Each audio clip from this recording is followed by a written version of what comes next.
Okay, looks like we're here. Hello, everyone. Welcome. I'm so glad you're here. If you are already friends with me, you know who I am. Please say hi. And if you're new here, I want you to know that I'm a love and marriage coach for women. I help women fix their marriages even when their husbands don't want to talk about it, don't want to go to therapy. So, tonight we're going to talk about the question: is my marriage normal? So, a lot of people ask me, we fight all the time. Is that normal? I mean, he doesn't listen to me when I'm talking. Is that normal? It's really kind of dead. It's kind of like a roommate scenario. Is that normal? And, it's always so interesting to me because does it matter if it's normal? Or is this another question? Is this question, can I ask for more? Is it reasonable for me to expect more from a relationship? And I want to say, first of all, yes, you can. You can always create better in your marriage. But coming back to the question, is it normal? Well, let's look at the statistics. Right now, about 40% of marriages end in divorce. Second marriages goes up to 60%. Third marriages go up to 70%. So we're looking at a situation where it's quite normal for your marriage not to work out in a way, right? And for those people who stay married, we know they're not all blissed out, right? Some of them are staying for the kids, some of them are staying for financial reasons.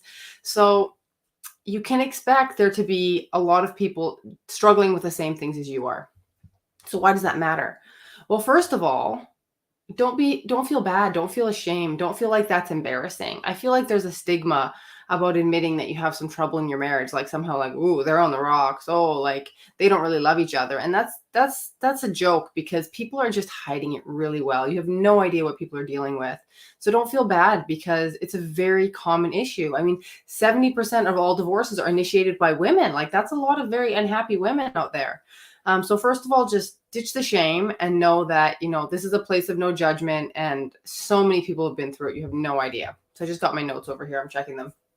Um, so let's talk about this norm problem. And basically, our culture is all turned upside down about marriage. We don't know which way is up. We're really excited to get married. Marriages are still continuing at a pretty high rate, but we're also getting divorced at a high rate. So we want to believe in this thing, but we're struggling to make it work.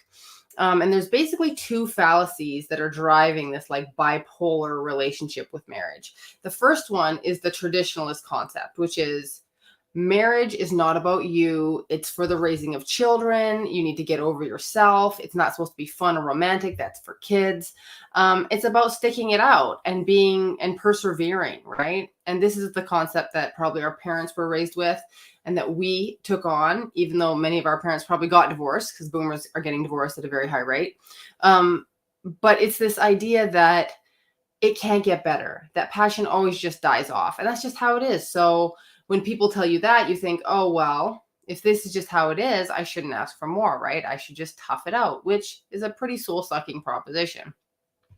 The other fallacy is the modern fantasy, which is when you find the right person for you, it will just be effortless. It'll be so easy. There'll be no miscommunications. There'll be no heartbreak. There'll be no disappointment because you found your person. And almost all relationships start with that sense. Like that's the fantasy period, that's the honeymoon.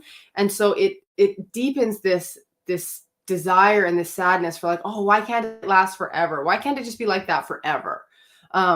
And when you really believe this, you either don't get married at all or you jump ship quite a lot because when things start getting awkward, you're like, well, I guess this was the wrong person. And that's also what people will tell you. So when you're having problems, one group is saying, the stuff you're suffering through, that's normal. We all went through that. Just like wait it out. You'll get through it, which that doesn't work very well very often. And then the other people are saying, if your partner acts like that or talks like that, he's not a good person. He's not for you. Like you just get out. It's never going to get better. Both these concepts are extremes and they contain a grain of truth. That's what makes them so like insidious, right? The traditional people are right in that marriage is about more than you. I mean, there's so much growth that can happen there through persevering, through the raising of children, through living with someone who's different than you, right? It's not only about your happiness. And the modern people and the fantasy are right that your happiness matters and your match matters. You do need to pick carefully who you marry. But it's still, they don't come to the center where the reality is, I just realized I forgot to put my ring on. The reality is that great marriages, real life love stories, they're built. They're something you create over time. And you can have a marriage that just gets better and better and better. Like it doesn't have to just be like, oh, now it gets more boring and kind of mundane and kind of pathetic over time, because that's just, the honeymoon wears off. This is a concept that drove me nuts when I was younger, because I thought, why are we all doing this if the honeymoon just wears off and then it's poof, it's gone? But I think the problem was that no one was able to describe to me what mature love felt like, right? Like, what does it feel like when, yes, you're through the honeymoon, but you're not like over it. You're not like out of love and like, whatever, that's just some guy who lives in my house who I kind of put up with. It's like, no, mature love to me is that real life love story. It's that you connect more deeply with them over time. You get to know each other so intimately that there's kind of a humor around your quirks. The romantic connection and the energy between you gets stronger instead of weaker. And this is something I do every day, right? I help women get to that level of like, wow, I have so much influence over how romantic my relationship is, over how passionate, how close, how loving, how safe it feels, because I'm one half of this story. So to bring this around, if your marriage is struggling, that's kind of normal, but that doesn't mean it's inevitable. It just means that if you want an extraordinary relationship, you need to go to extraordinary lengths to get it. And so the real question is not, is it normal? It's, what do you want and what are you willing to do to get it, right? And for me, I always had the dream of having a love affair that lasts a lifetime and have a family that was beautiful to raise kids. And so I wasn't willing to settle for anything less. I just couldn't do it. It was not how I'm made up. And so I want to encourage anyone who feels stuck on that level of like, oh, do I just have to tolerate this? Like, no, you don't. If you want an amazing love, you can go and get it. And I'd love to help you with it. So if this was really helpful to you, please comment below.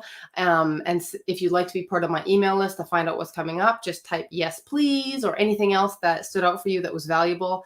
I'm working on creating a group program for this summer, and I'm really excited about it. It's going to be very intimate, called Loved for Life Inner Circle. It's just going to be 10 women, and we're going to be able to support each other as we learn and grow in how to create a real life love story. Because sometimes you need to borrow each other's faith. We don't always believe 100% of the time that we can do it or that our partners can do it. But when you see other women making these incremental changing and seeing those transformations happen, it gets a lot easier to believe that it can happen for you too in your ordinary life with your human husband. Because for me, a love story is one that exists in your kitchen. You don't have to go on vacation. You don't have to leave your life to experience it. And that's something you can absolutely have. So thank you for being here tonight. I see a few of you. Please say hello. And I look forward to hearing from you. Have a good evening.